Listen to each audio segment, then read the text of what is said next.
you want to call it a profession. That's the thing. When he announced, when I saw his announcement, it was like something just turned on. You know, he turned on the switch. It's like, everybody pay attention, Trump's running. And we got all these other dudes that are in the race that they don't make me happy. I mean, I like them, but they don't make me excited. I went to the second rally in South Carolina, and I got there early, and I got to be on the front rope line. And when Trump came down, I thought he was going to go back the other way, and instead he came down on our side, and he started walking the line. I'm thinking, oh my God, I'm going to get to meet this guy and shake his hand. And sure enough, I did, and it was just an amazing time. And it's just one of the first in a lifetime experience that I've ever had anything like this in politics, and I'm like 55 years old. So now let me ask you: Have you always been a Republican? Yeah. I was raised Republican, you know. but yeah, I mean, originally before Trump was going to run, I was thinking, okay, Cruz or Rubio, because they were the supposed Tea Party people. And but I tell you what, the campaign has really opened up my eyes about the truth about those two. And thanks to Donald Trump, we're seeing the truth.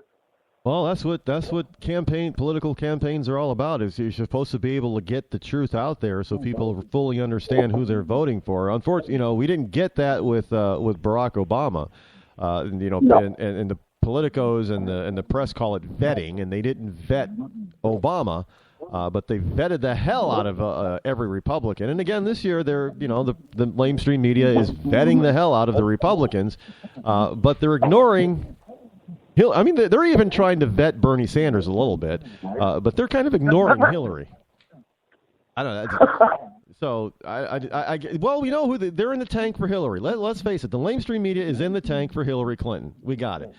That's why Bernie Sanders is having such a hard time over there. But even with that, you would expect that he should be a nobody, but he's giving her a run for the money even now. So I don't. Well, I think they're probably polling university students. Who knows? He is pulling a lot of the millennials, a lot of the under 30 set. That is true.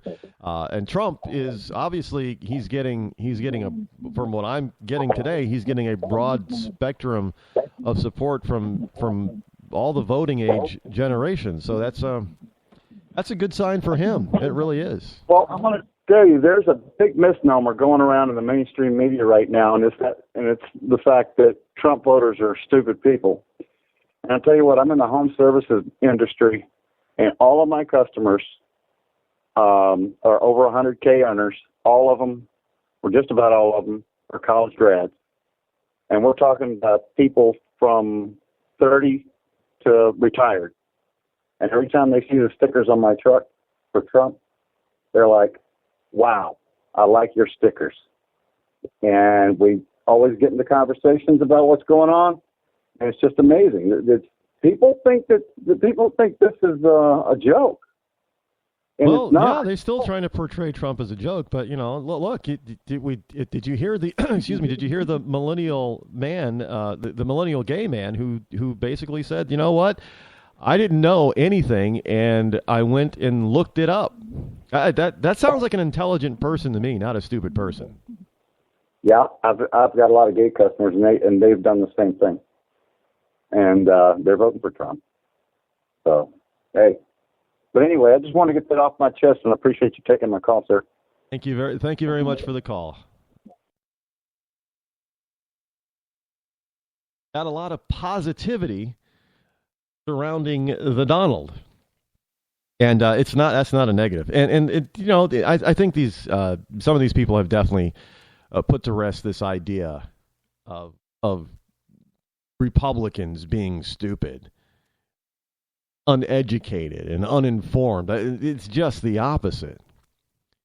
I think we've proven time and time again that it's the left that tends to be ignorant and uninformed. And look, I'm not endorsing anybody. I still have not made up my mind, but I do thank everybody who called and supported in support of Trump. But look, I can't deny I like the guy. I still like Cruz. I know that there's some look. I got issues with every single candidate. You know, you do the Ben Franklin thing. You do the good stuff and the bad stuff. You know, the good points and the bad points. They've all got a number of good points, and they've all got a number of bad points. So some of them have more bad points than good points, but again, it's a process that I'm going through myself. I'm glad that people are behind who they are behind and supporting who they are supporting, because. But make sure that you support the right person for you, and don't ever let anybody else take that away from you. I don't care who it is, especially the lamestream media. Don't let them take stuff away from you, because it's definitely not something that you should be able to vote for whomever you want to vote for. You should support whomever you want to support. But let me just say, you should know why you're supporting and voting for the person that you are. And from the calls that I've gotten today, it sounds like